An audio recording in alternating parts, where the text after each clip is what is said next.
স্বচ্ছতা এবং জবাবদিহিতার স্বার্থে, জনগণের স্বার্থে বিদেশের সাথে যতগুলো মৌলিক চুক্তি সম্পাদিত হবে সেগুলাই সংসদে নিয়ে আসা। আমি মাননীয় প্রধানমন্ত্রীর সুস্বাস্থ্য এবং দীর্ঘায়ু কামনা করছি এবং তার সরকারের সফলতাও কামনা করছি।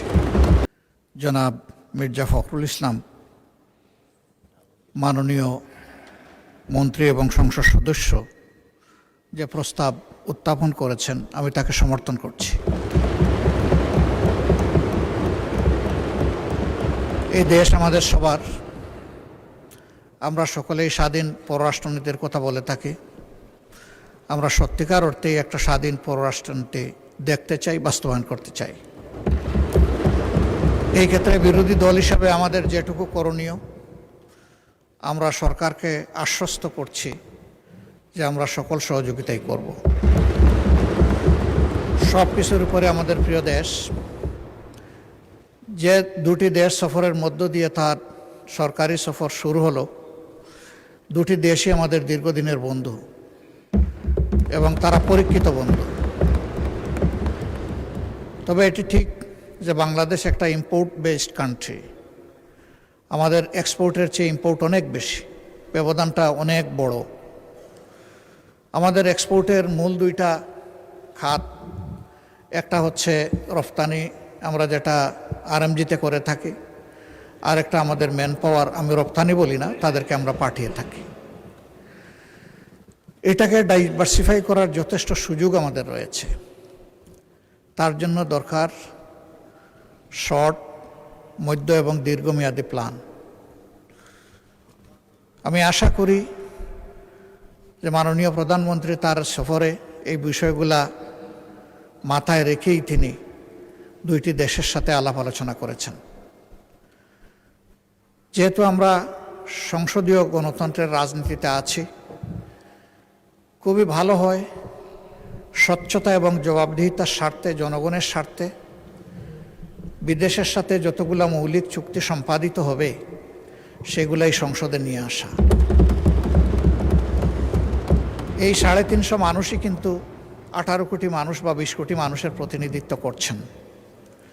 তারা যখন জানবেন তখন এর মধ্য দিয়ে সরকার এবং জনগণের সাথে সেতুবন্ধন তৈরি হবে।